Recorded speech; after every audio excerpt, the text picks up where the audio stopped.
কোন কারণে আমার এই রক্ত পিচ্ছিল পথে, মানুষের এই গালি গালাজ অপমান অপদস্থের পথে আসা লাগবে? আমি দেখতে পাচ্ছি এই রাস্তাগুলোই না আসলে যারা আছে এরা একটাও এই রাস্তা ঠিক রাখবে না, রাস্তাও খেয়ে ফেলবে। এ কারণে আমাদের আশা লাগছে। আর এইটাকে এখন কেউ বলছে যে না এরা রাজনীতি করছে, এটা ধর্ম ব্যবসা করছে। আমারটা যদি ধর্ম ব্যবসা হয় আপনারটা কি বলেন? আমার এটা যদি ধর্ম ব্যবসা হয় আপনারটা কি আপনি বলেন? আপনি তো 5 বছর পরে ঠিকই মমতাজের মতো হয়ে যাবেন, 5 বছর পরে ঠিকই আপনি সালমান এফ রহমানের মতো হয়ে যাবেন। কিন্তু 5 বছর পরে আমি সালমান এফ রহমান না, আমার মনে হয় যা আছে এর চাইতে আরো 3 ভাগের 2 ভাগ চলে যাবে। সত্য কথা এইটাই, আপনার কাছে খারাপ লাগলেও বাস্তবতা এইটাই, কারণ প্রমাণ হয়ে গেছে। মাওলানা মতিউর রহমান নিজামী আর আলে আহসান মুজাহিদ রহমতুল্লাহ আলাইহি জীবনে তারা প্রমাণ করে দেখিয়েছে যে ইসলামের উপরে টিকে থাকলে অবস্থা এই হয়। তারা যদি লাইনে না এসে নিজেরা শুধু মসজিদের ইমামতি করে চলে যেত, জীবন কাটিয়ে চলে যেতে পারতো। কি দেখিয়েছে আপনি দেখেছেন, তামাম দুনিয়া অবাক হয়ে আছে আজ পর্যন্ত। এই বাংলাদেশে দৃষ্টান্ত এই 54 বছরে কেউ দেখাতে পারে নাই যে মন্ত্রীর দায়িত্ব পালন করে আবার 36 টাকা ফেরত দেয়। আপনি বলেন তো কে আছে দেখান, আমি সেখানে যাব। তা'মুরুনা বিল মা'রুফ ওয়া তানহাউনা আনিল মুনকার, 2টা বিষয় মাস্ট বি আপনার ভেতরে থাকতেই হবে। আপনি ভালো কাজে আদেশ করবেন না অনুরোধ করবেন? বলেন বলেন। এই আয়াতটা নিয়ে সারা দেশে সমস্যা। সবাই আমরা বলি সৎ কাজে আদেশ করো, অসৎ কাজে নিষেধ করো, এটা বাংলা অর্থ হয় না। এই দেশে যারা আমরা এই আয়াতের বাংলা করেছি তারাই প্রথম অংশটা মানি না, দ্বিতীয় অংশটা হালকা মানি। আপনি বলেন তো সৎ কাজে আদেশ করার অনুরোধ করা কি এক? বলেন বলেন। এ বাংলাদেশে বহু মানুষ আর সৎ কাজে অনুরোধ করে। কোরআন শরীফ আপনাকে আমি ছেড়ে দিলাম, একটা আয়াত দেখান তো যেখানে আছে যে আমার বান্দারা সৎ কাজে অনুরোধ করো। আছে? যেখানেই পাবেন তা'মুরুনা বিল মা'রুফ অথবা ইয়া'মুরুনা বিল মা'রুফ, আপনাকে ভালো কাজে সৎ কাজে আদেশ করা লাগবে। আর আদেশ করলে আদেশের জায়গায় থাকা লাগে। এই কথা বলে না কেন? আপনি বলেন না 54 বছর ইসলাম এই দেশে আদেশের জায়গায় আছে, অনুরোধের জায়গায় আছে। আমরা চাই ইসলামকে আদেশের জায়গায় নিয়ে যেতে। এটার জন্য যদি কোনো মানুষ বলে যে আমি আদেশ দিতে চাই ইসলাম দিয়ে, তাহলে আমার চেয়ার লাগবে, ওই চেয়ারে আমি বসতে চাই। ইউসুফ নবী এটা বলেছিল, ক্বালা ইন্নী খাযাইনুল আরদি ইন্নী হাফিজুন আলিম। হে দেশের বাদশাহ, আপনি আমাকে খাদ্য মন্ত্রণালয়ের দায়িত্ব দেন, আমি এটা হেফাজত করে রক্ষণাবেক্ষণ করে এই মন্ত্রণালয় চালাতে পারবো। তার মানে দায়িত্ব চেয়ে নেওয়া জায়েজ আছে যদি ওই রকম পরিস্থিতি তৈরি হয়। আমার মনে হয় বাংলাদেশে এখন ওই পরিস্থিতি তৈরি হয়েছে। সব জায়গায় যেহেতু চলছে 620টা বাড়ি বানানোর প্রতিযোগিতা, এই জায়গায় এখন মাওলানা মতিউর রহমান নিজামীর মতো মানুষ দরকার। লোকটা মন্ত্রী ছিল, মন্ত্রণালয় চালানোর পরে 36 টাকা বেঁচেছিল, ওইটা আবার সরকারকে ফেরত দিয়েছে। আপনি দেখান বাংলাদেশে আর একটা মন্ত্রী এরকম। আবার কি দেখতে চান সে তো দেখিয়েই গেছে। এইরকম মানুষগুলো যদি এখনো এই দেশের দায়িত্ব চেয়ে নেয় যে আমাকে 5 বছরের জন্য দেন, দেখেন আমি কিভাবে হেফাজত করি, এর ভেতরে হয়তো একজন হবে অধ্যাপক আবুল কালাম আজাদ। আপনি ওনাদের না চিনলে একটু বোঝেন। যদি ওনার আদর্শ থেকে বিস্মৃত হয়ে যায়, ওনারে ভোট দেওয়া দূরের কথা, ওনার দিকে তাকানো জায়েজ নেই। কিন্তু উনি সেই শপথ বাক্য পাঠ করেছিলেন, ক্বালা ইন্না সলাতি ওয়া নুসুকি ওয়া মাহইয়ায়া ওয়া মামাতি লিল্লাহি রাব্বিল আলামিন। এটা পড়েননি? পড়েছে। এটা যারা পড়েছে চারটা কথা আল্লাহকে বলা লাগে যে আল্লাহ আমার নামাজ, আমার কোরবানি, আমার জীবন, আমি যে বেঁচে আছি, আমি যে মরে যাব আমার জন্যে না, সব আমি তোমাকে দিয়ে দিয়েছি। তাহলে এইরকম যারা শপথ নিয়ে মাঠে আছে, এই মানুষগুলো যদি এখন সত্যি দায়িত্ব চেয়েও নেয়, আল্লাহর কসম আমি কোরআন মাথায় নিয়ে বলতে পারি, এই মানুষ জীবনেও তার নিজের জন্য না, কিছু করলে সে আল্লাহর জন্য, মানবতার জন্য করতে চায়। এটা সারা বাংলাদেশের মানুষ জানে। আপনি ৭৩টা যে দল বললাম, একটা দল আপনি দেখবেন, শুধু ওই দল বাদ দিয়ে যত দল এই দেশে আছে, তারা দায়িত্ব নেওয়ার জন্য মারামারি করে, না দিলে আবার হত্যা পর্যন্ত করে ফেলে। কিন্তু একটা দল আমি পেয়েছি, দায়িত্ব নেওয়ার জন্য মারামারি না, এদের দিতে গেলে আরো কান্নাকাটি করে।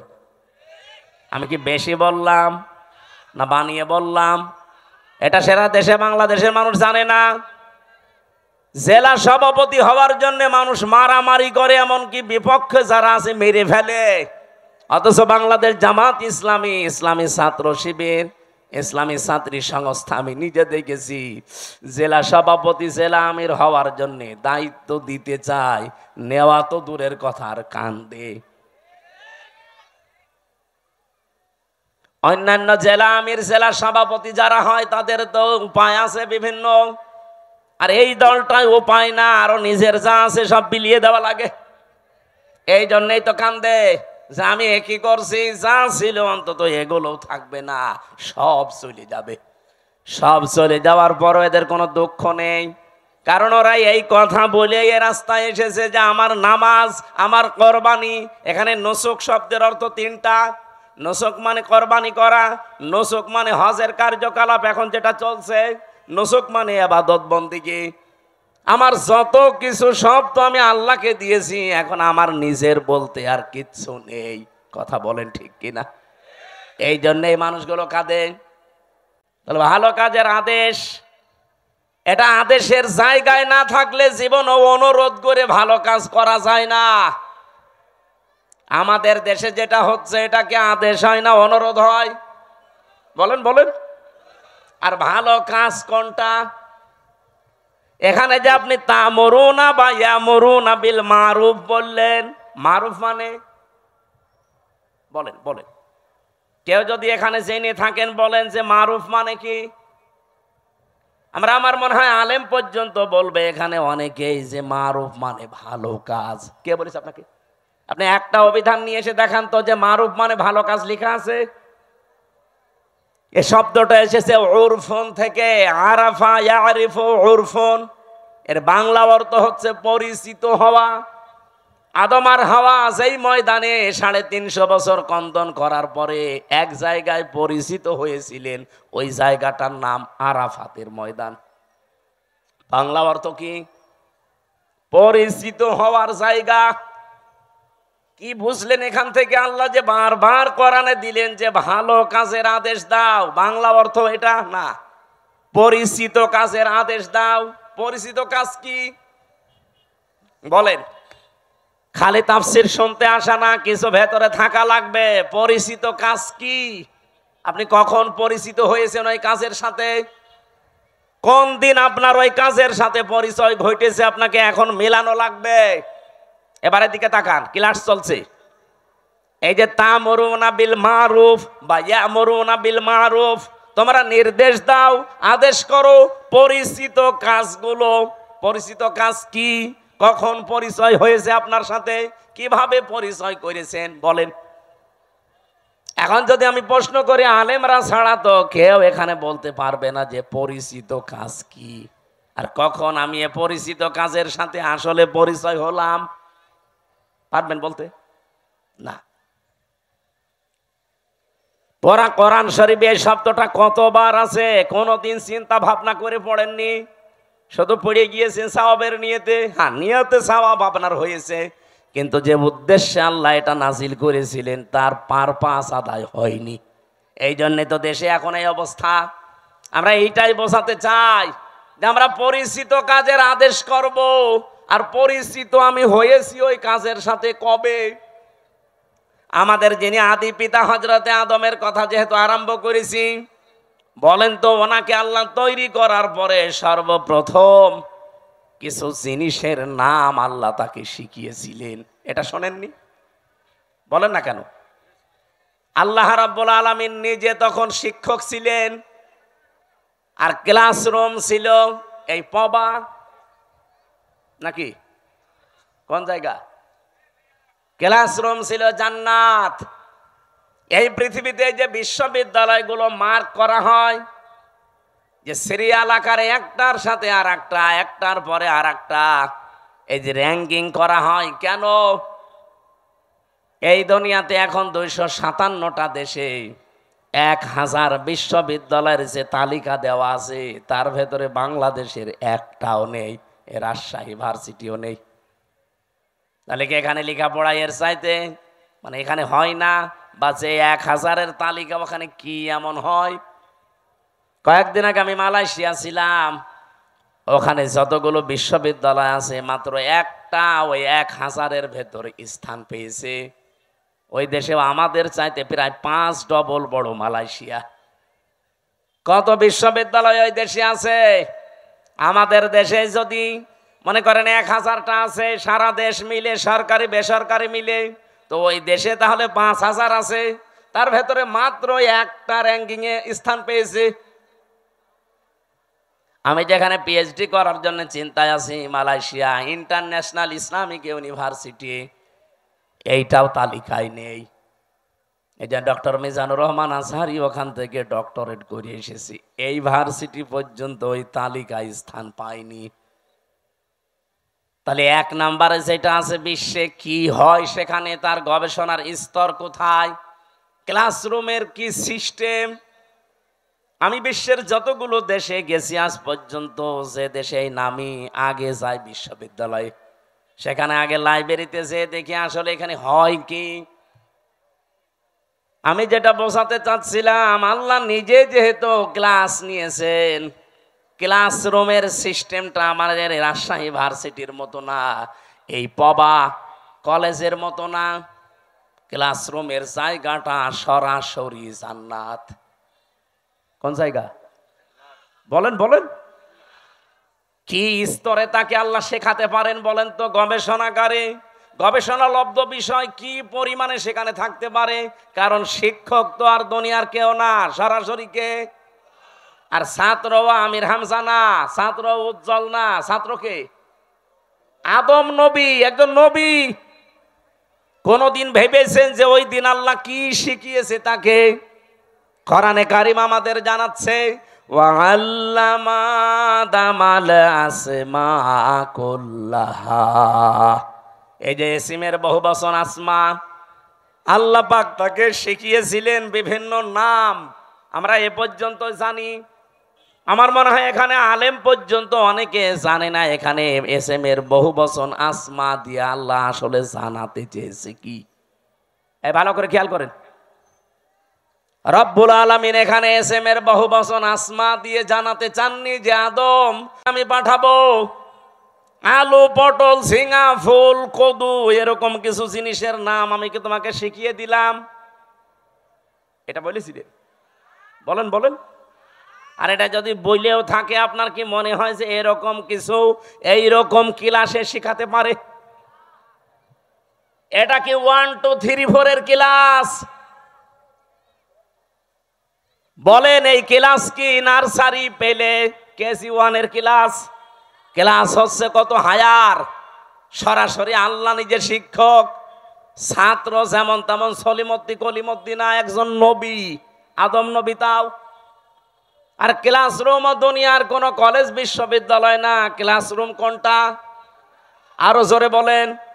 এই আয়াতটা কতবার পড়েছেন জীবনে? কোনদিন চিন্তা করেছেন যে আল্লাহ শিখিয়েছে আদমকে যত কিছুর নাম? এখানে নাম মানে এই আলু, পটল, কদু, বেগুন, ঝিঙা না। এই যে নাম মানে ওই মারুফ।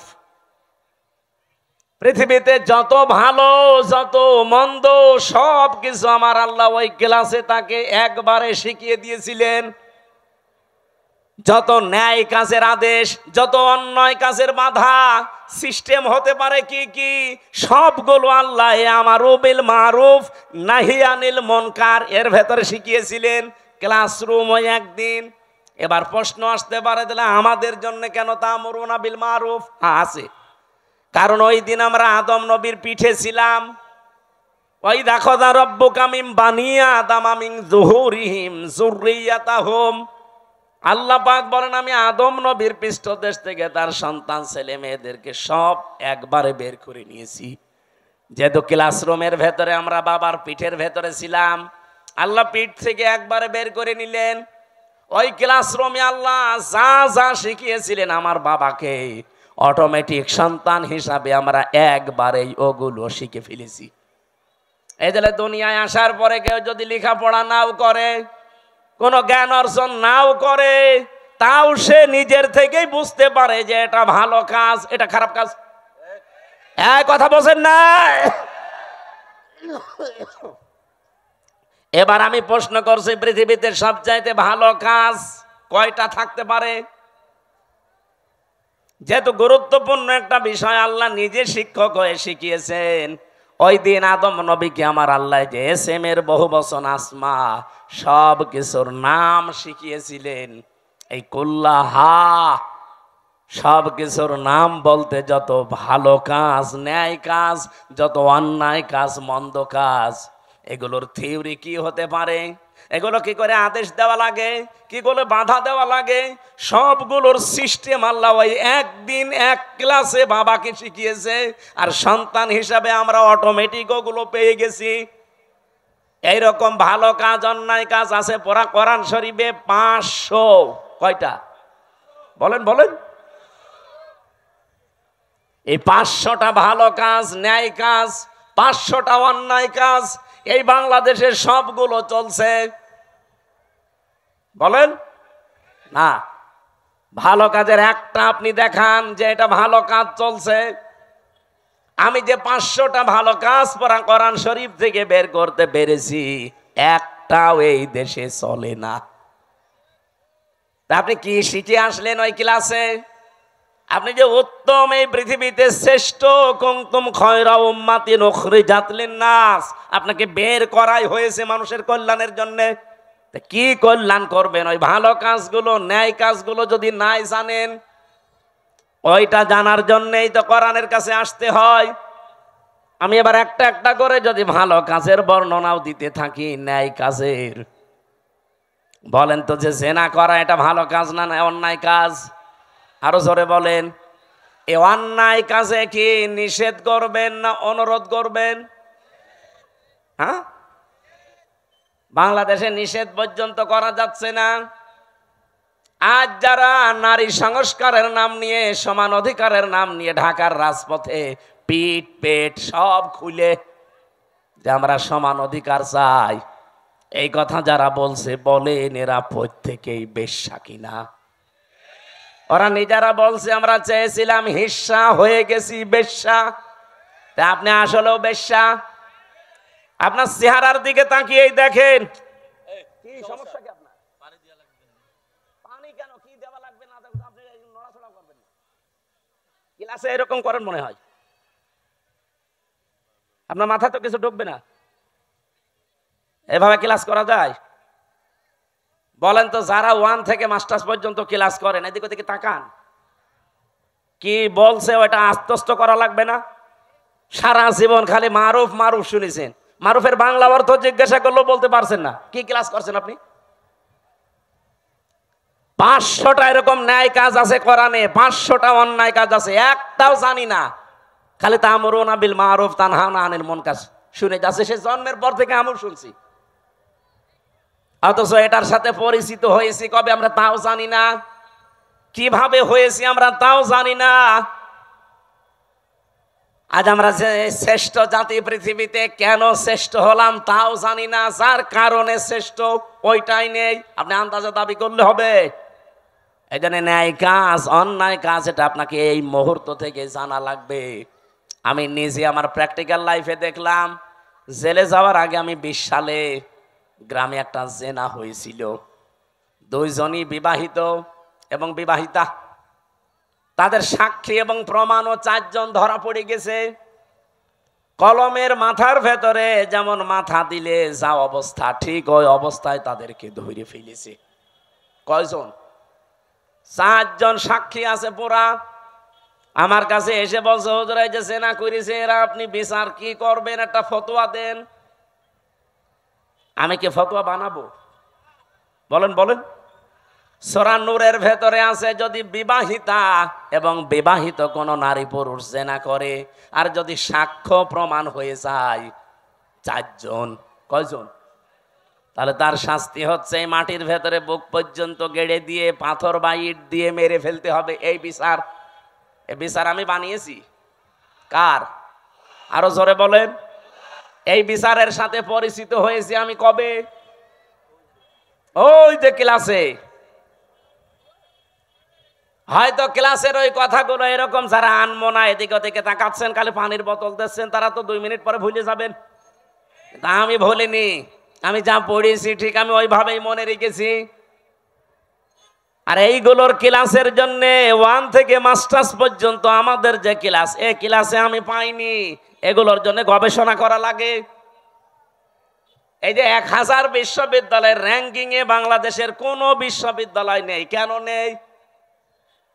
কারণ ওই সমস্ত জায়গায় 99% গবেষণা হয়, 1% শিক্ষা হয়। আর আমাদের দেশে 1% গবেষণা হয়, 99% শিক্ষা দেয়। এই জন্য আমরা ওই পর্যন্ত যেতে পারি না। আদম নবীকে আল্লাহ কি গবেষণা দিয়েছেন দেখেন, যে তোমাকে শুধু না কিয়ামত পর্যন্ত তোমার সন্তান যারা তারা পিঠে ছিল, ওয়াইদ আখাযা রাব্বুকা মিন বানি আদামা মিন যুহুরিহিম যুররিয়াতাহুম, এটা সূরা আরাফের 172 নম্বর আয়াতের প্রথম অংশে আছে। আমি দলিলগুলো শুধু আয়াত বলছি, বাড়িতে মিলাবেন, আপনার আরো আনন্দ লাগবে। আজ যদি সত্যি আমরা ভালো কাজের আদেশের জায়গায় থাকতাম, আমি ওই দিন শুধু ফতোয়া পর্যন্ত দিয়েছিলাম, আদেশ দিতে পারিনি।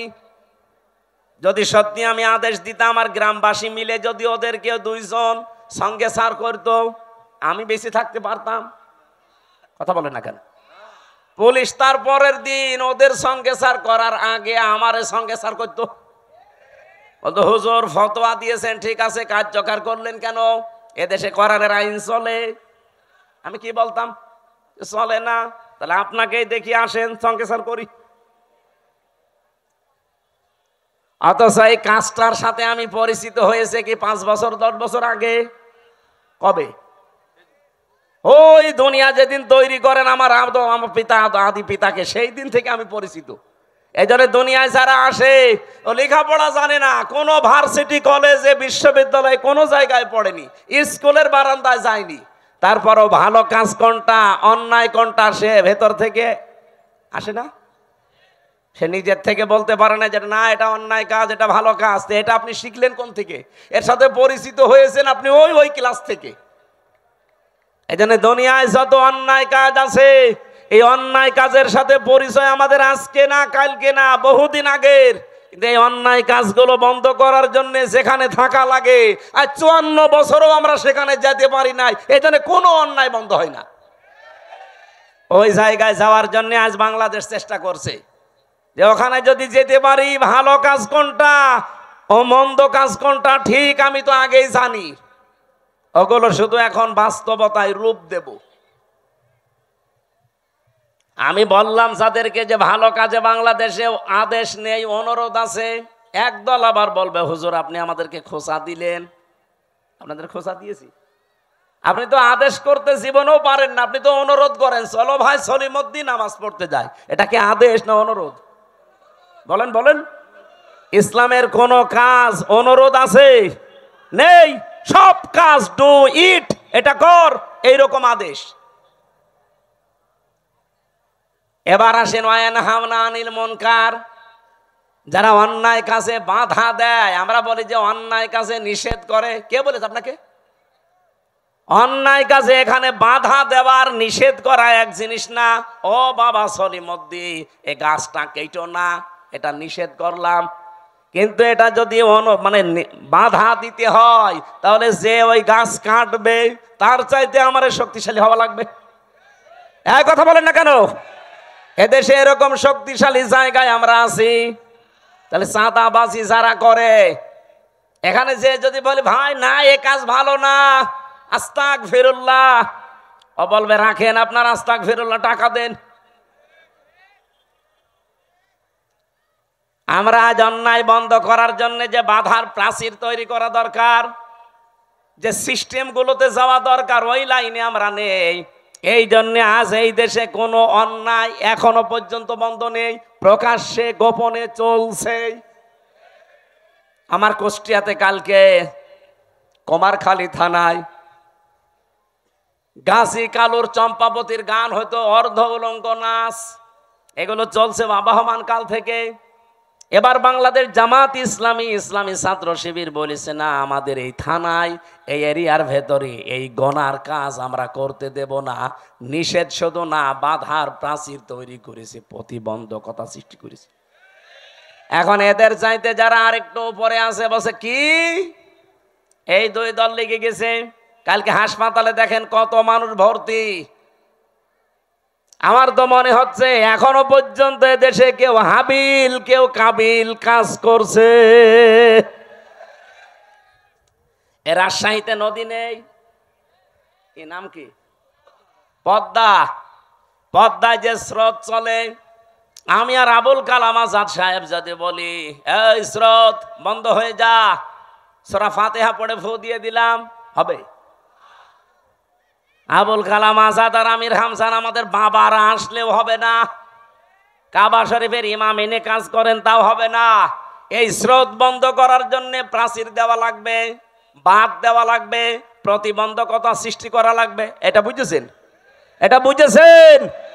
500 অন্যায় কাজ চলছে এই দেশে, এখনো পর্যন্ত একটাও বন্ধ করার জন্য সে বাধার প্রাচীর নেই, বাঁধ নেই। এমনকি আমরা যে এখানে শক্তিশালী হয়ে দাঁড়াবো সেই পর্যায়ে এখনো যেতে পারিনি। তে আমরা উত্তম হলাম কি দিয়ে? এই দুইটা করার পরে তুমিনুনা বিল্লাহ, যারা আল্লাহর উপরে ঈমান আনে, এগুলোর 3 নাম্বারে আমরা ওইটা নিয়ে বসে আছি। আল্লাহ তুমি একজন আসো, তা আল্লাহ একজন আসো এ কথা তো আবু জেহেলও বলতো। কি আপনি কি মনে করেন যে আবু জেহেল কোনোদিন বলে না যে আল্লাহ একজন আছে? না, ও প্রতিদিন বলতো। কাবা শরীফে বদরের ময়দানে যাওয়ার আগে কাবার গেলাপ ধরে বলছে আল্লাহ তুমি একজন আসো, আমি জানি। আজকে মোহাম্মদের বিরুদ্ধে অস্ত্র নিয়ে যাচ্ছি যুদ্ধ করার জন্য বদরের ময়দানে, সত্যের পক্ষে যে আছে তাকে তুমি বিজয় দিও। ওর দোয়াও কবুল হয়ে গেছে, কারণ ও তো সত্যের পক্ষে ছিল।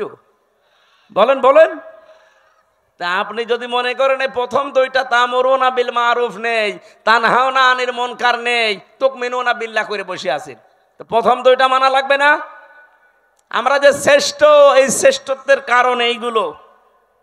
আজ এই জায়গাগুলোতে যাবার জন্য ইসলামপন্থী যারা, তারা যদি চেষ্টা করে, যদি কেউ খারাপ মনে করেন যায় এদের রাজনীতি করার শখ, এদেরও চেয়ারের লোভ, এরা চেয়ারে যেতে চায় আপনার মতো 620টা বাড়ি বানানোর জন্য না, এরা যেতে চায় এই দেশের মানুষের ভাগ্য উন্নয়ন করার জন্য। এদের যদি এরকম শখ থাকে যে আমি 620টা বাড়ি বানাবো, একটাও ভোট দেবে না।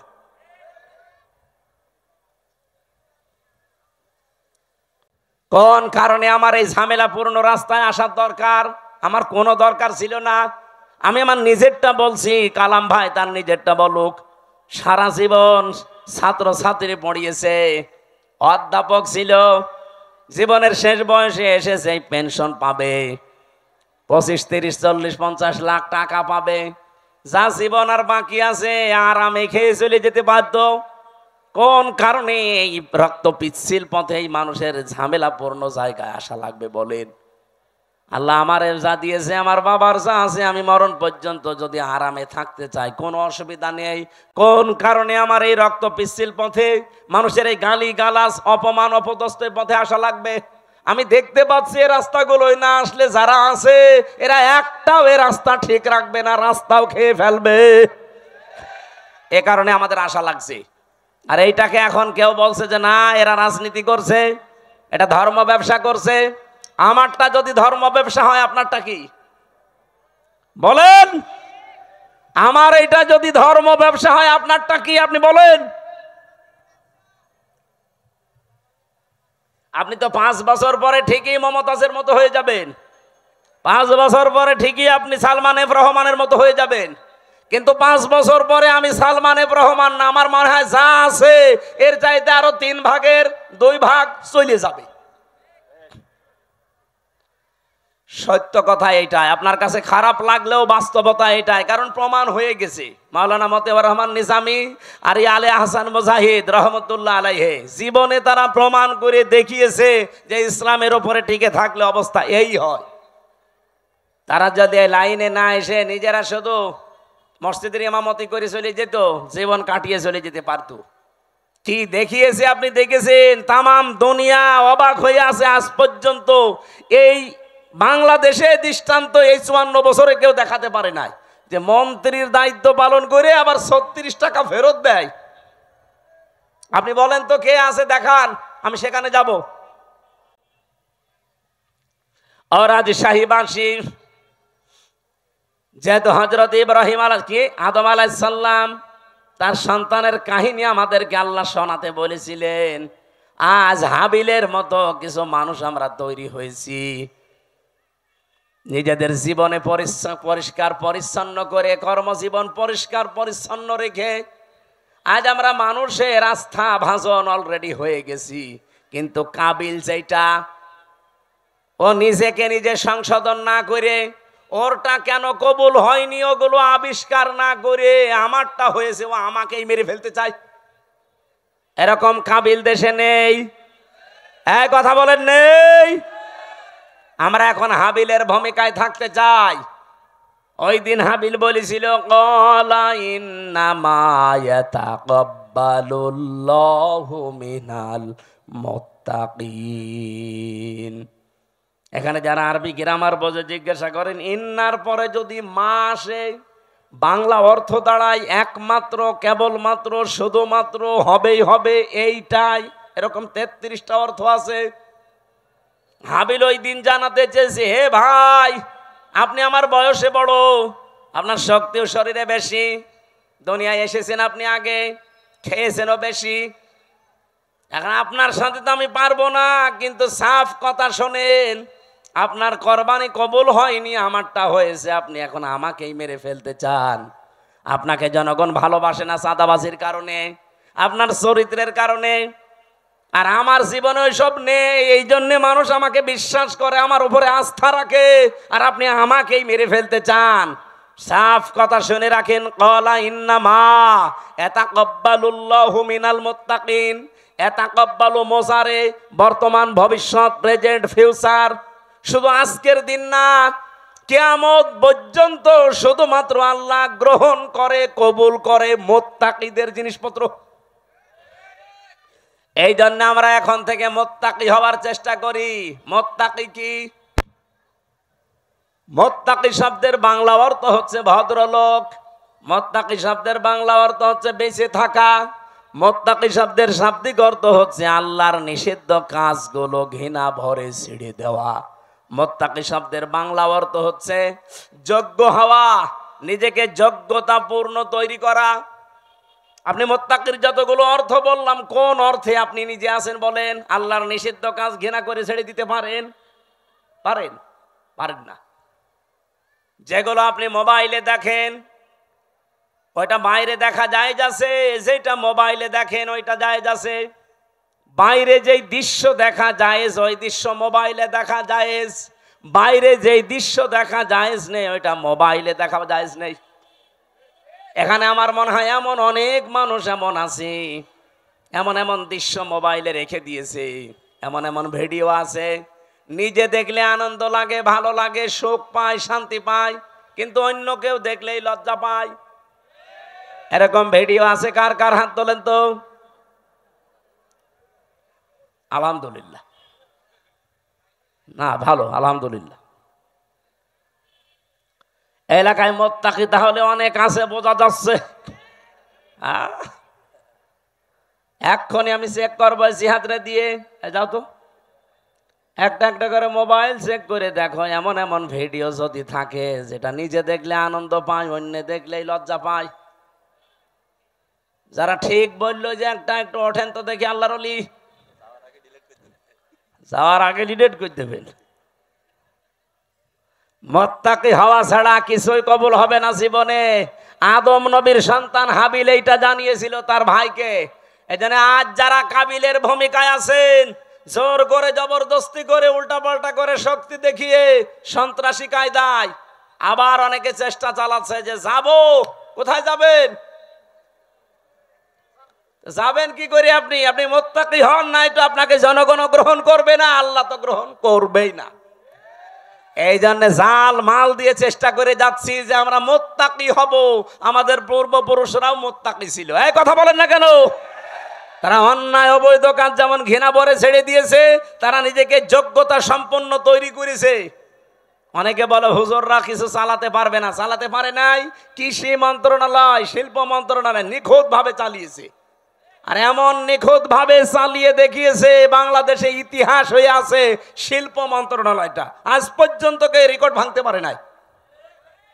মাওলানা মতিয়ার রহমান নিজামী রহমতুল্লাহ আলাইহি যখন শিল্পমন্ত্রী ছিলেন, আমি নিজে ওই সময় দর্শনা মাদ্রাসায় পড়ি চুয়াডাঙ্গায়। ওই যে কেরুস মিল নাম শোনেননি? চিনির মিল,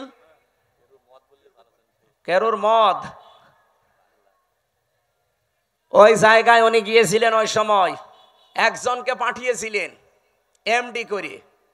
এই যে সৎ মানুষ চেয়ারে থাকলে যে কি হয়, আর 54 বছরে সেখানে 1 টাকা লাভ হয়নি, অথচ ওই 5 বছরে 5 বার প্রত্যেকবার লাভ হয়েছে। সুবহানাল্লাহ বলতে পারেন নাই?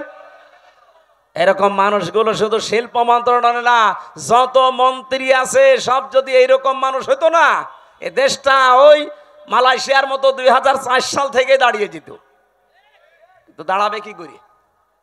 দাঁড়াবে কি করে যাদেরকে দায়িত্ব দেওয়া হয়? এত বড় চোর পৃথিবীতে নেই। 36,000 কোটি টাকা একটা দরবেশ চুরি করিস। ওর দিকে তাকালে আমার কোটে আমার সাথে দেখা হয়তো মাঝে মাঝে।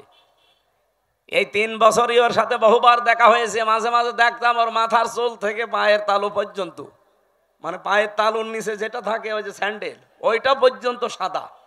আমার মনে হয় ভেতরেও সাদা। ভেতরেটা তোর বলা যাচ্ছে না, ভেতরেও সাদা। চুল সাদা, ওর দাড়ি সাদা,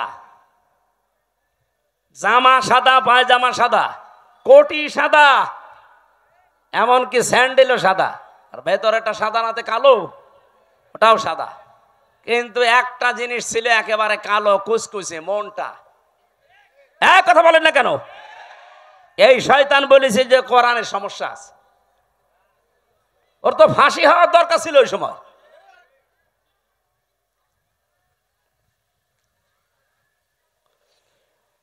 আমি তো বাস্তব কথা শোনাতে চাচ্ছি।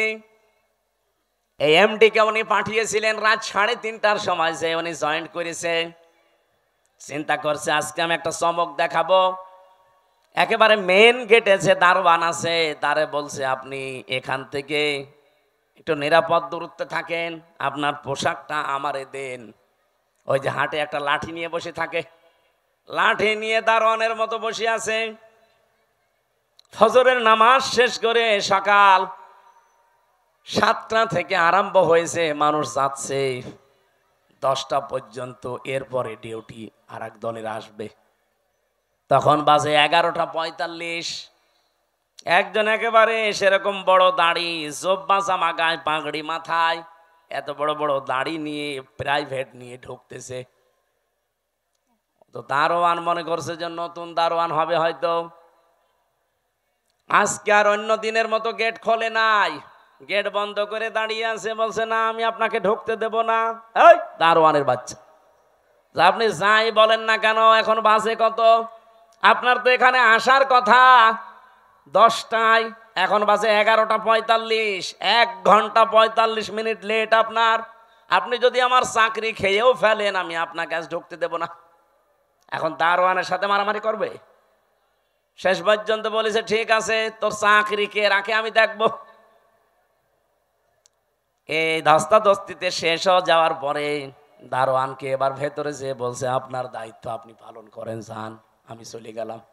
যে এমডির অফিসে বসেছে, ওই লোকটার খবর নিয়ে ডাক দিয়েছে যে ওকে ডাক দেন আমার অফিসে। অফিসে ঢোকার পরে যখন সালাম দিয়েছে জবাব দিয়ে বলছে দাঁড়ান, চেয়ারে বসার দরকার নেই, আপনি দাঁড়ান, আপনাকে আমি কয়েকটা কথা জিজ্ঞাসা করব। এখন বাজে হচ্ছে 11:45, আপনার 10টায় অফিসে আসার কথা। আপনি যে মুখে দাঁড়িয়ে রেখেছেন, এই দাঁড়িয়ে আপনার জন্য না, কারণ এই দাড়ি যিনি রাখতেন তিনি কাজে এভাবে ফাঁকি দিতেন না। আপনি বিশাল জোব্বা গায়ে দিয়ে এসেছেন, পাগড়ি মাথায় দিয়ে, এই পাগড়ি জোব্বা আপনার জন্য না, কারণ এগুলো যিনি পরতেন তিনি জীবনে কোনোদিন কাজে ফাঁকি দেননি। আপনি কার আদর্শগুলো শরীরের ভেতরে ধারণ করে ফাঁকি দিচ্ছেন? আপনি 10টা থেকে 4টা পর্যন্ত ডিউটি করবেন, এইটা আপনার ইবাদত। কথা বলেন না কেন? আর আপনি 11:45, 1 ঘন্টা 45 মিনিট লেট, মাসের পরে তো ঠিকই বেতন নিয়ে নেবেন। আপনার বেতন হালাল হয় কি করে? আপনার নামাজ হয় কি করে? আপনার দাড়ি রাখা আপনার জন্য না, কেটে ফেলেন দাড়ি। ওই বছর এই লাভ হয়েছিল এই দেশে চিনির মিলে, ওই প্রথম শুরু হয়েছে। এই যে ডিউটিগুলো সঠিকভাবে পালন করা, কোনো জিনিসে ভেজাল না দেওয়া, চুরি চামারি বন্ধ হওয়া, বিশেষ করে দুর্নীতি আর কোনো জায়গায় নেই, সবাই টাইট হয়ে গেছে। ওরে বাবা কি কঠিন মানুষ, 1 বার 2 বার 3 বার সিগন্যাল দেয়, 3 বারের পরে যদি সংশোধন না হয় জনমের মতো ওরে বিদায় করে দেয়। একবারে ভয় দেখিয়েছে, সারা দেশে যত চিনির মিল সব টাইট হয়ে গেছে। কারণ ওনার উপরে যে আছে, যিনি পাঠিয়েছেন তিনি তো সাধারণ মানুষ না, মাওলানা নিজামী সরাসরি পাঠিয়েছে ওনারে। বলেন তো যে এই বাংলাদেশে যে ইতিহাস তৈরি করে গেল, এখন যদি আবার ওই রকম আমরা তৈরি করে দিতে পারি, আল্লাহর কসম আমি দিয়ে বলতে পারি বাংলাদেশ ও মালয়েশিয়া সিঙ্গাপুরের মতো দাঁড়িয়ে যাবে। মালয়েশিয়া দাঁড়িয়েছে 2004 সালের পর থেকে, সিঙ্গাপুরও দাঁড়িয়েছে 2004 সালের পর থেকে। আমি ঘুরে আসলাম কয়েকদিন আগে। এ বাংলাদেশের চাইতে কত ছোট সিঙ্গাপুর জানেন? এ রাজশাহী জেলা আমার মনে হয় এই মাথা থেকে ওই মাথা 70-80 কিলোমিটার হবে না? হবে না? কত? 80 কিলোমিটার এই জেলাটা, এ মাথা থেকে ও মাথা। অথচ সিঙ্গাপুর একটা দেশ, মাত্র 42 কিলো এই মাথা ও মাথা, চারিদিকে সাগর, মাছ বিক্রি করে খেত ওরা। কি অবস্থায় দাঁড়িয়েছে সিঙ্গাপুর আজ? 257টা দেশের ভেতরে যদি 10টা দেশ গণনা করেন, সিঙ্গাপুর একটা ধরা লাগবে। এ পর্যায়ে তারা গেছে শুধুমাত্র এই সৎ নেতৃত্বের কারণে। তারপরও তো তারা আল্লাহর আইন মানে না, শুধু যা আইন বানিয়েছে ওইটাই পঙ্খানো মানে, এই কারণে দাঁড়িয়েছে। আর আমরা শুধুমাত্র নিজেদের আইন না, এই দেশে যদি ইসলাম আসে পুরাটা চলবে আল্লাহর আইন। এই বলেন 56,000 বর্গ মাইল পুরাটা চলবে কার আইন? আরো জোরে বলেন, কয়টা? 500। ওই যে পরিচিত যে বিষয়গুলো আদম নবী থেকে, ওই বিষয়গুলো আসবে পরিচিত, সব একটা একটা করে ব্যক্তি, পরিবার, সমাজ, রাষ্ট্রে কায়েম হয়ে যাবে 500। আর অন্যায় 500। সৎ কাজে আদেশ দেবে, অন্যায় কাজে নিষেধ করবে, এই প্রতিশ্রুতি ওনারা দিয়েছে। অন্য দলের ভেতরে যদি এই প্রতিশ্রুতি থাকে যে আল্লাযীনা ইম্মাক্কান্নাহুম ফিল আরদি আকামুস সালাত ওয়া আতাবুজ যাকাত ওয়া আমারু বিল মারুফ ওয়া নাহাউ আনিল মুনকার ওয়ালিল্লাহি আকিবাতুল উমুর, যেই দলের কর্মসূচিতে এই 4টা আছে আপনি তাকে এবার ভোট দেবেন, সে যেই হোক। আমি কারো দলে বিদলে নাই, এই 4টা কর্মসূচি যার কাছে পাবেন তাকে এবার ভোট দেবেন। আর আমি যেহেতু নিজে দেখতেছি এই মানুষগুলো এই গ্যারান্টির উপরে আছে, এরা কথা দিয়েছে যদি ইসলাম দেশের সংসদে যায় প্রথমেই তারা নামাজের বিল আনবে। ওনারা জিজ্ঞাসা করেন, যদি বলেন না আমি নামাজের বিল প্রথমে আনবো না, আমি সুদের বিল আনবো, ওরা একটা ভোটও দেবেন না। 2 নম্বরে ওরা যাকাতের বিল কায়েম করবে, যে যাকাত ভিত্তিক অর্থনীতি কায়েম হবে এখন থেকে। 3 নম্বরে ভালো কাজ, যেটা পরিচিত কাজ, ওগুলো জারি হবে, এগুলো আদেশ হবে আইনের মাধ্যমে। আর অন্যায় যতগুলো আছে অন্যায় সব বন্ধ হবে, বাধার প্রাচীর তৈরি করা হবে। এটা যদি আজ বাংলাদেশে ইসলাম থাকতো, কুমারখালী এই গাজী কালুর চম্পাবতীর এই অর্ধ উলঙ্গ নাচের অনুমতি দিত, এটার জন্য মারামারি হইতো, আইন পাশ করে সব অন্যায় কাজগুলো বন্ধ করে দিত। এই জন্য আমরা চাচ্ছি আপনারা যা ভুল বোঝেন বা ভুল বোঝান, এই যে রাজশাহী অঞ্চলের এ পাশে কালকে আমার মাহফিল যেখানে আছে চাঁপাইনবাবগঞ্জ, দুইজন বিশাল বিশাল মুফতি আছে, স্বামী আর স্ত্রী দুইজনই মুফতি, ভারতের কামান, এরা মুজাদ্দেদে জামান, কি ফতোয়া দিচ্ছে দেখেছেন? এরা কোনোদিন 24-এর কথা বলে না, এরা শুধু কথা বললে 71, 47, 52 কথা বলছে না কেন? আরো কিছু তৈরি হয়েছে তাদের মুরিদ, এই পাবনার একটা হাবিব ঘোষণা দিয়েছে এই পাবনা জেলার আটঘরিয়ায় জামাত ইসলামের কোন মানুষ আজানও দিতে পারবে না, নামাজও পড়াতে পারবে না। আপনি ঘোষণা দিয়েই শেষ করে দিলে হবে? আপনি নিজে নামাজ পড়াতে পারবেন? আজকে একজনের নামাজ দেখলাম, কি সোরা পড়ছে গো, জিবরাইল নতুন নাজিল করছে, আলাম তারা কাইফা ফালা রব্বুকা বিয়াস। তাও তো আমি ভালো করে পড়ছি, এটা শোনান তো, কি তেলাওয়াত, আমার মনে হয় দাঁত মুখ ভেঙে যাবে। এই কথা যে বলতে পারে, আমার মনে হয় তারে এখন থেকে ইমামতির জায়গায় দাঁড় করিয়ে দেওয়া লাগবে। আর ওই যে আর এক চাপাবাজ যেটা ডিম খাচ্ছে, আচ্ছা আমার বুখারী শরীফ, কোরআন শরীফ সব পড়া শেষ, হ্যাঁ পুরাটা চাপাবাজি। এই বহু চাপাবাজ এই দেশে এখনো আছে গোপনে, আর প্রকাশ্যেও অনেকে 24-এর কথা বলে না, কথা বললেই 71, কথা বললেই 52, কথা বললেই 47। আরে ভাই 71, 52, 47-এ আমরা কেউ ছিলাম না, আমরা ছিলাম 24-এ। এই যে মে মাস চলছে, আজকে 22 তারিখ, এই সামনে মাসের 10 তারিখে জুন মাসের এই দেশে জুলাই ঘোষণাপত্র অলরেডি প্রকাশ করা হবে। যখন এই ঘোষণাপত্র আসবে তখন অটোমেটিক ভাবে বাংলাদেশের সংবিধান বাতিল হয়ে যাবে। আর এই সংবিধান অনুযায়ী এখন যে চুপ্পু মিয়া আছে রাষ্ট্রপতিও অটোমেটিক বাতিল হয়ে যাবে। এক কথা বলেন না কেন? কারণ এই দেশ চলবে এখন 24-এর চেতনায়। কথা বলেন ঠিক কিনা? কোনো বৈষম্য থাকবে না দেশে, আর বৈষম্য যতদিন আছে ততদিন নির্বাচনও হবে না। তাহলে নির্বাচন দিলে 2732 জন মানুষ মরে গেল, ওদের কি জীবনের দাম নেই?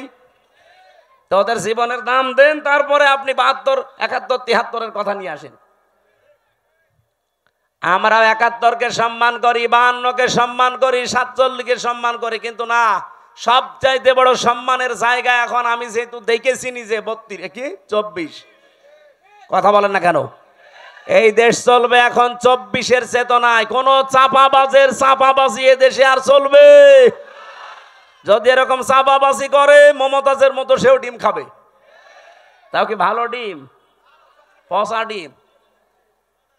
যে ডিম খেয়েছে মহিলা আজকে মানিকগঞ্জে, ও জীবনে মনে হয় আর কোর্টে হাজিরা দিতে আসবে না।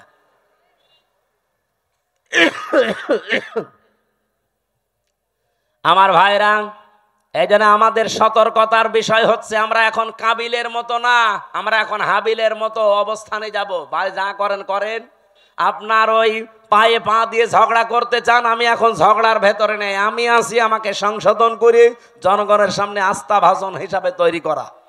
কারণ আমি চাই এই পৃথিবীতে আমারটা যেমন কবুল হচ্ছে, আমার আন্ডারে যারা থাকবে তাদেরটাও যেন আল্লাহর দরবারে কবুল হয়।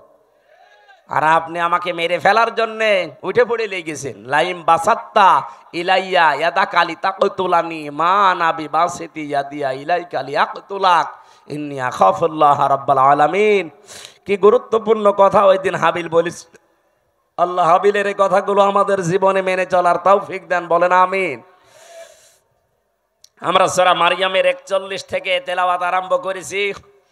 তেলাওয়াত কিন্তু আয়াত থেকে তাফসীর আকারে কথা বলা, সময় বেশি হয়ে যাচ্ছে, একটু সময় দেন আমার। আজকে যেহেতু মাহফিল আজকে একটা, তো এই জন্য একটু বেশি সময় নিচ্ছি।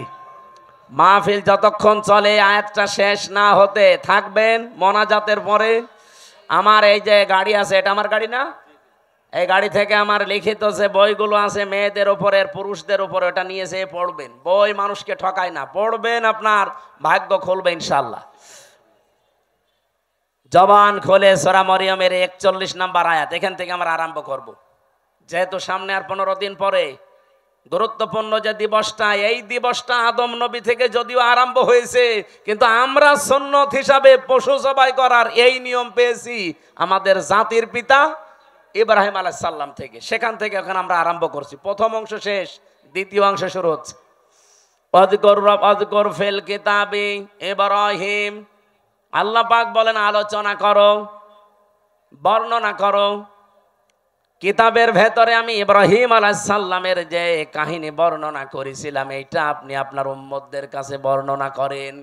ইন্নাহু কানা সিদ্দিকান নাবিয়্যা, নিশ্চয় সে ছিল একদিকে সত্যবাদী আর একদিকে নবী। এটা বাংলা অর্থ ছিল আয়াতের। এবার আমরা তাফসিরে যাচ্ছি। সূরার নাম সূরা মারিয়াম। কি নাম বলেন বলেন? অনেকে বলে সূরা মরিয়ম, না, মরিয়ম বলে কোনো শব্দ কোরআনে নেই। কোরআনে আছে সূরা মারিয়াম। মারিয়াম বলেন বলেন?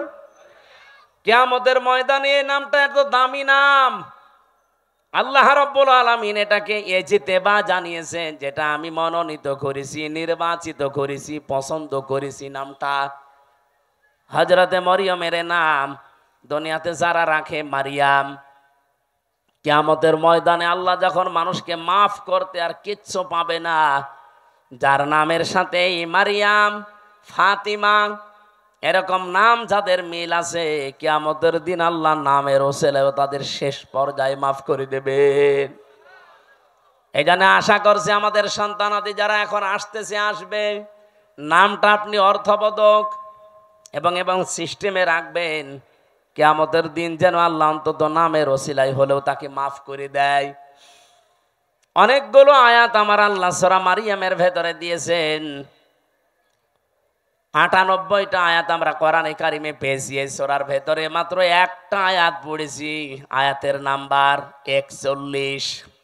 আল্লাহ নিজে যখন আমার শব্দ দিয়ে আরম্ভ করলেন অস্কর, শব্দটা ছিল ওয়া উজকুর, আসল শব্দ হচ্ছে যাকার, যেটাকে আমরা বাংলায় এই দেশের মানুষ জিকির বলে জানি। জিকির মানে স্মরণ করা। জিকির মানে কি? আমি এই রাজশাহীতে এর আগে আমি জিকির শব্দের উপরে আলোচনা করেছিলাম। জিকিরের ১৯টা অর্থ আছে পুরা কোরআনে। সামারাইজ করে আমি 5টা পর্যন্ত বলেছিলাম রাজশাহী স্টেশনের পাশে।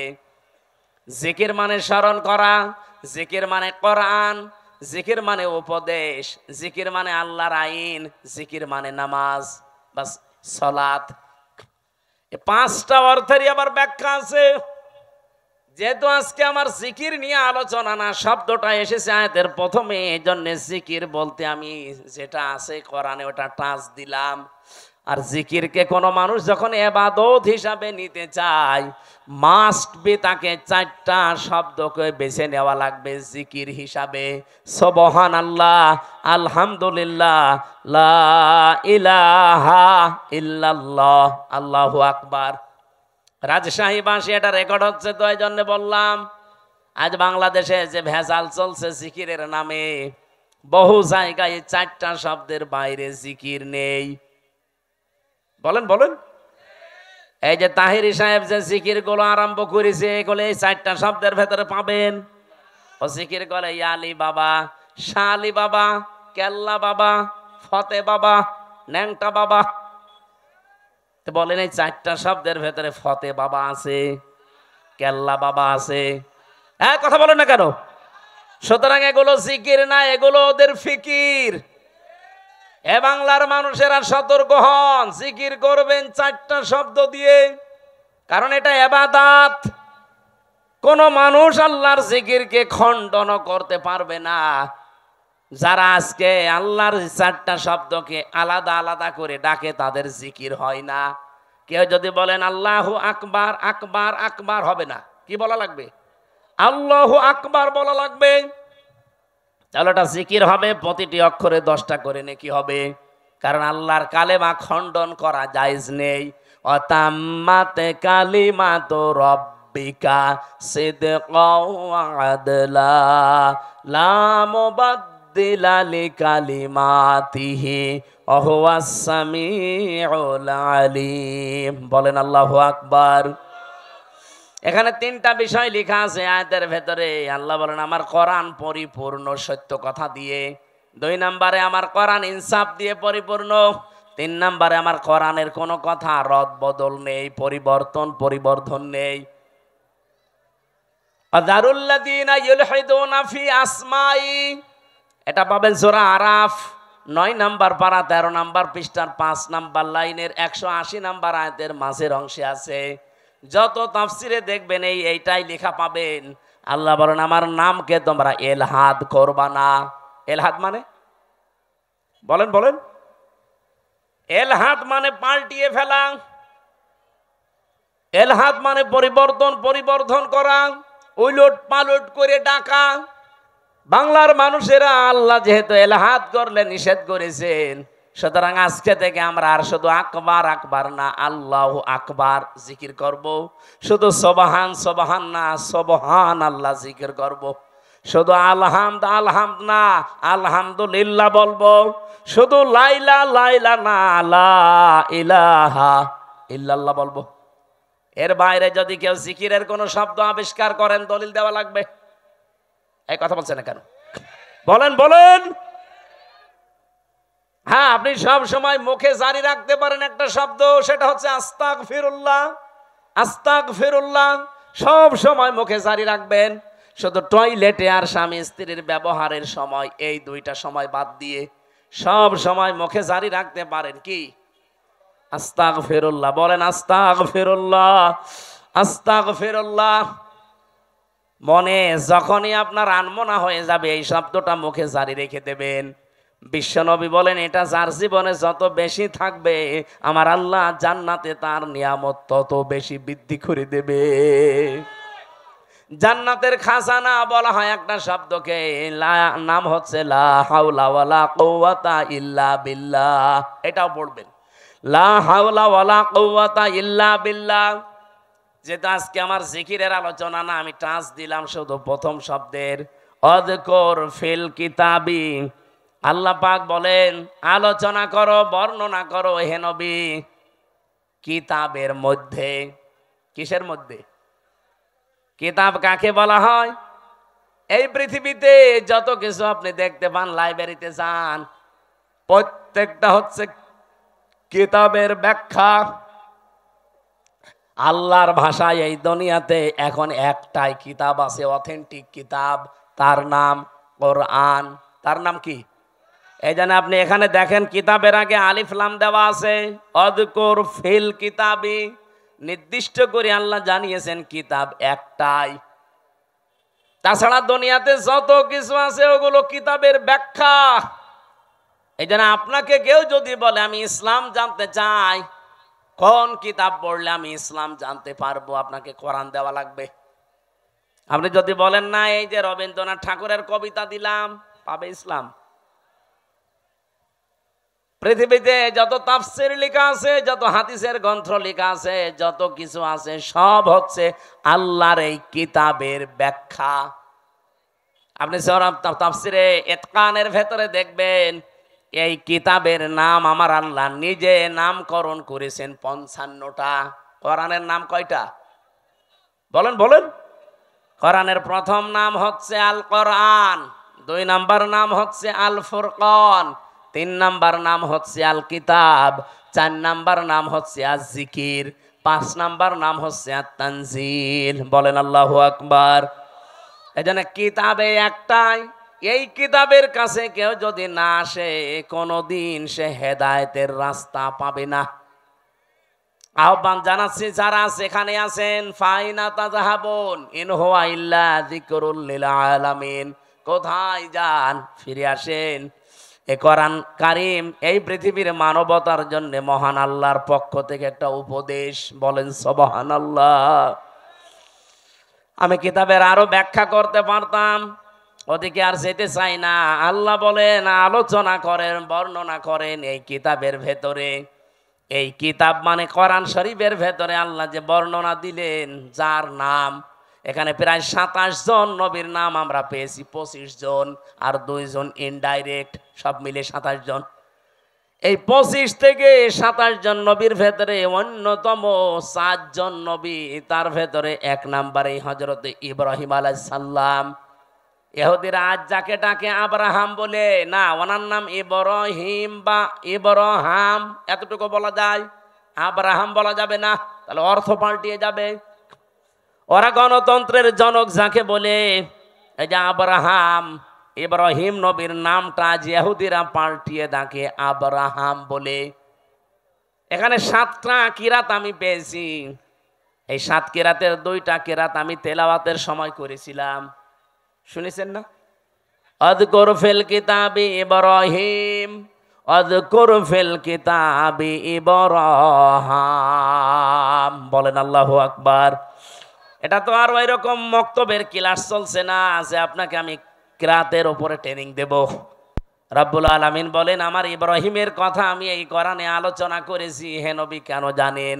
এবার আসেন, ইন্নাহু কানা সিদ্দিকান নাবিয়্যা, নিশ্চয় সে ছিল একদিকে সিদ্দিক আর একদিকে নবী।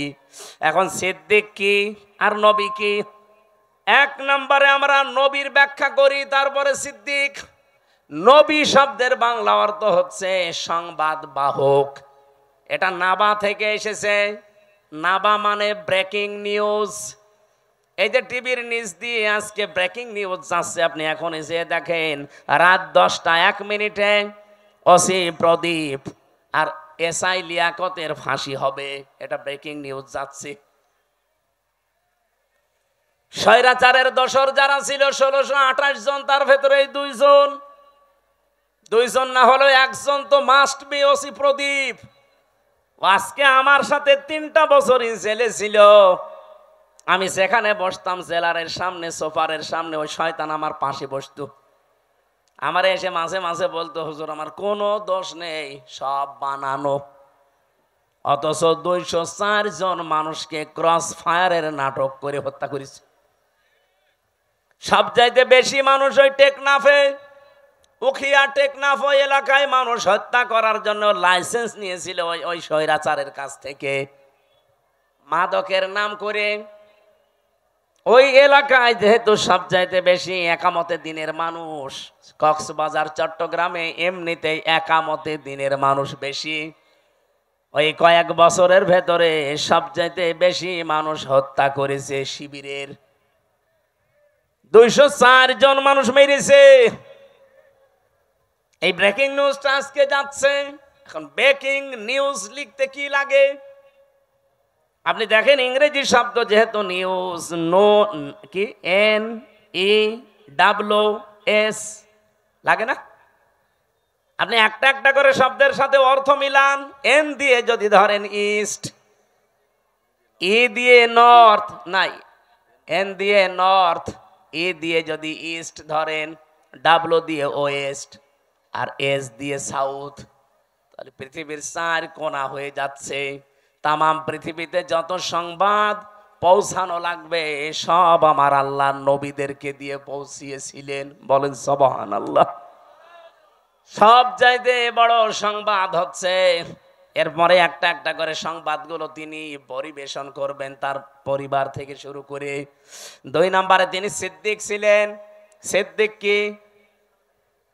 সত্য কথা বললেই সিদ্দিক হয় না মানুষ। সত্যকে সত্য বলে জানার পরে যারা দ্বিধাহীন চিত্তে প্রশ্ন ছাড়া গ্রহণ করে নিতে পারে তার নাম সিদ্দিক। হযরতে আবু বকর পর্যন্ত তিনি ছিলেন, কিন্তু জানি যখন মেরাজের এই কাহিনীকে সত্যকে সত্য জানার পরে কোন প্রশ্ন ছাড়া দ্বিধাহীন চিত্তে মেনে নিয়েছিলেন, বিশ্বাস করেছিলেন, বিশ্বনবী ওই দিন তাকে বলেছিলেন, তুমি আবু বকর শুধু না, আজকে থেকে আবু বকর সিদ্দিক। তাহলে আজ বাংলাদেশে আমরা যদি কেউ সিদ্দিক হতে চাই, কিয়ামতের দিন যেহেতু 4 প্রকার মানুষকে আল্লাহ পুরস্কার দেবে, মিনান নাবিয়্যিনা ওয়াস-সিদ্দিকিনা ওয়াশ-শুহাদা ওয়াস-সালিহিন, এই 4 প্রকারের ভেতরে 2 নম্বরে সিদ্দিক। তাহলে সত্যকে সত্য জানার পর কোনো চিন্তা ভাবনা আর করা যাবে না।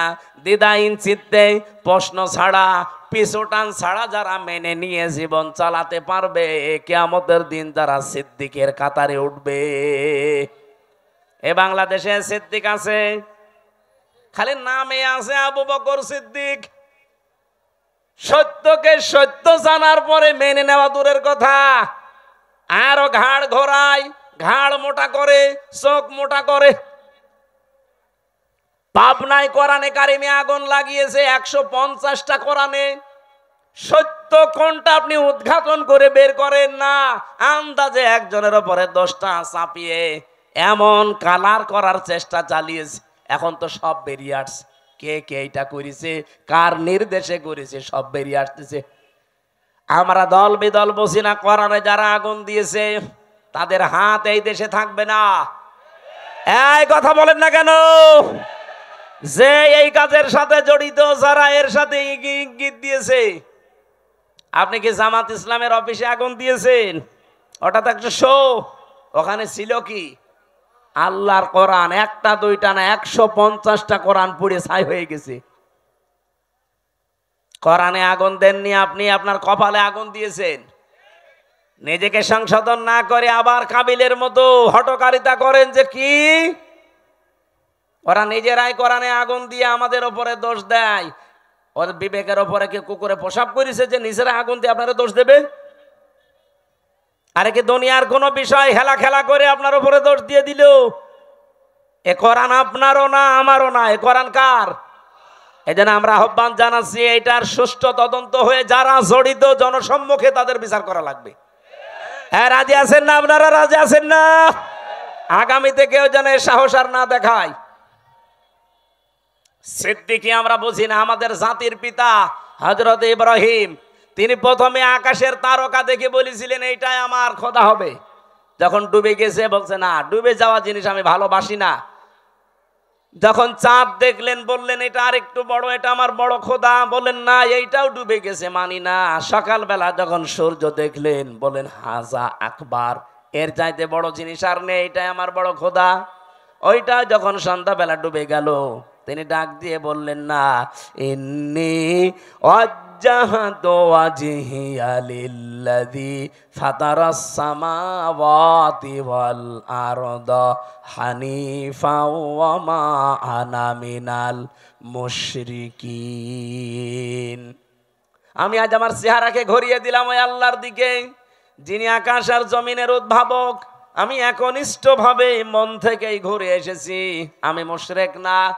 ও বাংলার মানুষেরা, জাতির পিতা ইব্রাহিম তিনি নিজে খোঁজ করে করে সত্যকে উদ্ঘাটন করেছিলেন।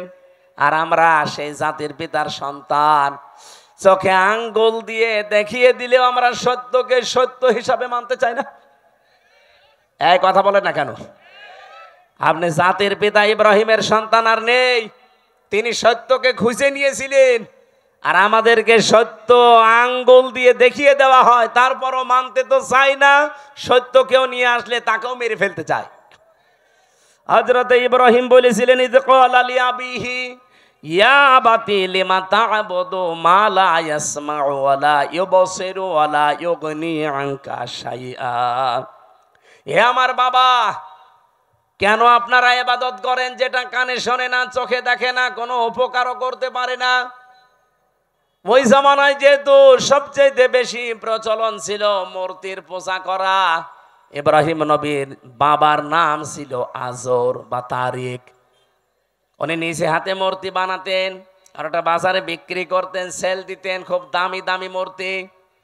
ইব্রাহিম নবীকে দিয়ে মূর্তি বিক্রি করার জন্য বাজারে পাঠাতেন। তাফসিরে লিখেছে, ওনাকে একবার ঝুড়ির ভেতরে, বড়া বিশাল একটা ঝুড়িতে অনেকগুলো মূর্তি মাটির তৈরি করা, বলছে বাজারে নিয়ে যাও, বিক্রি করে আসো। বাজারে নিয়ে যাওয়ার পরে এক জায়গায় রেখে দিয়েছে। কেউ তো নিচ্ছে, কেউ নিচ্ছে না। চিন্তা করে অনেকগুলো তো বেঁচে আছে, কি করা যায়? মনের ভেতরে ওই যে উনি সত্যের সন্ধান যেহেতু আগেই পেয়েছিলেন, বাবাকে এত করে বুঝিয়েছেন যে বাবা এখানে শোনে না, চোখে দেখে না, উপকারও করতে পারে না, আপনি এর পেছনে সময় দেন, শ্রম দেন, এর কাছে মাথা নত করেন। বাবা তো মানে নাই, বলছে এটা আমার ব্যবসা, এটা করলে অনেক কিছু আয় হবে। প্রতিমধ্যে নিজে নিজে একটার সাথে আর একটা ঠোকর লাগিয়েছে।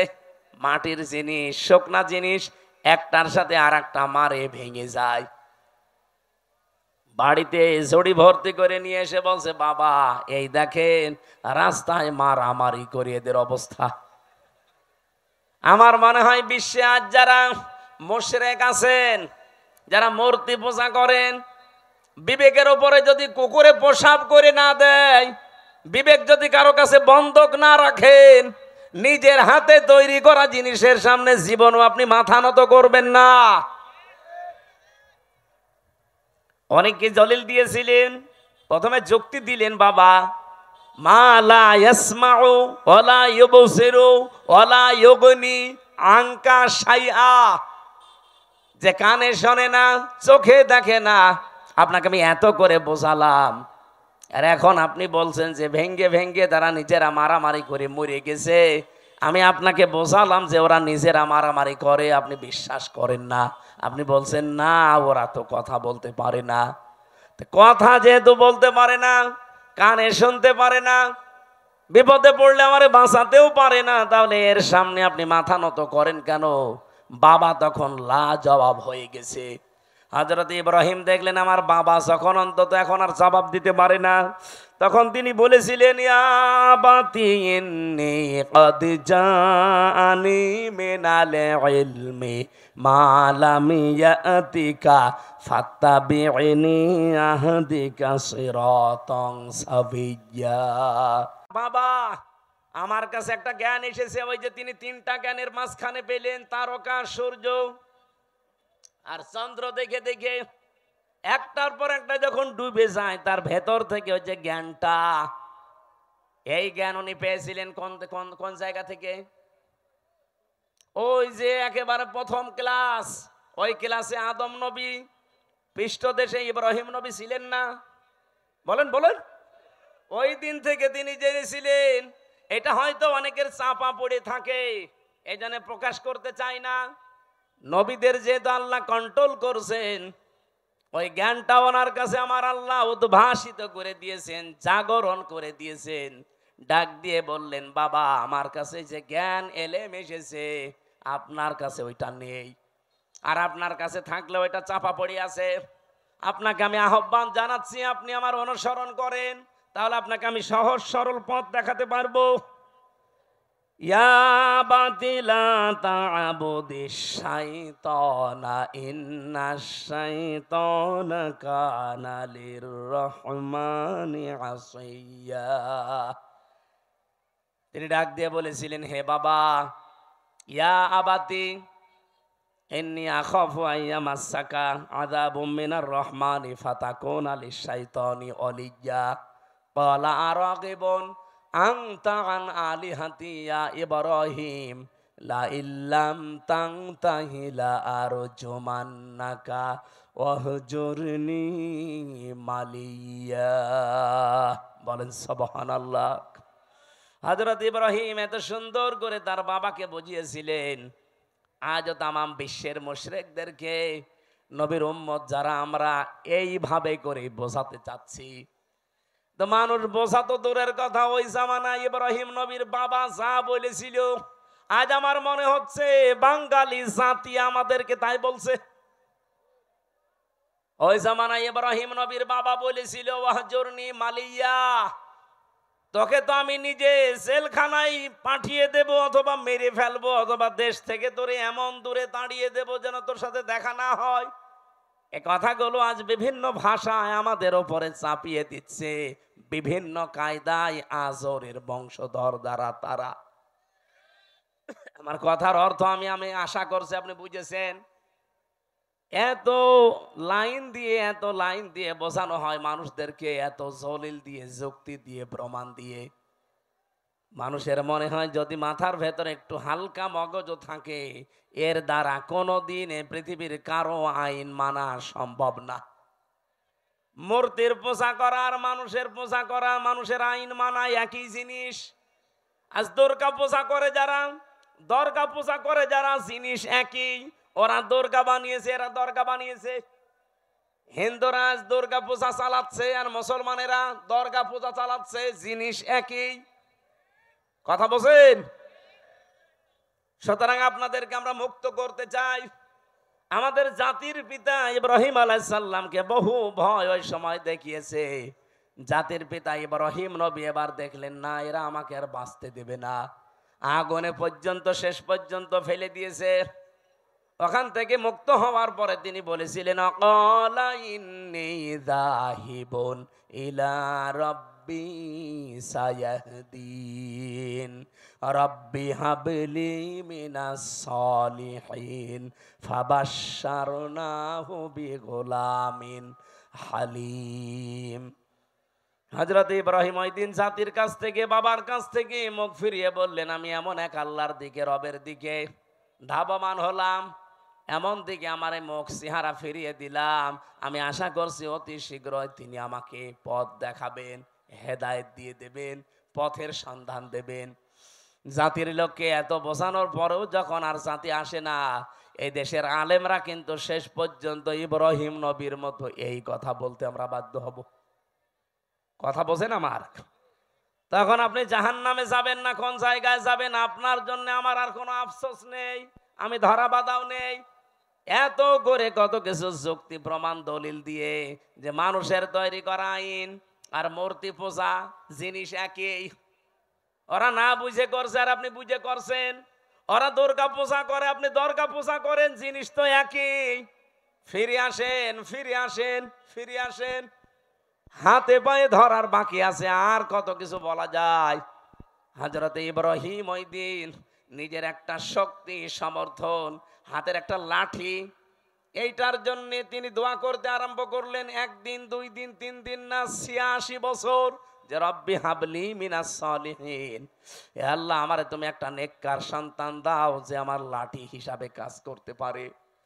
আল্লাহ পাক 1 দিন, 2 দিন, 3 দিনে না, 86 বছর পরে এই দোয়াটা কবুল করেছিলেন। বলেন সুবহানাল্লাহ। তাকে সুসংবাদ দিলেন, আমি তোমাকে হালিমের সুসংবাদ দিলাম, গোলামিন হালিম।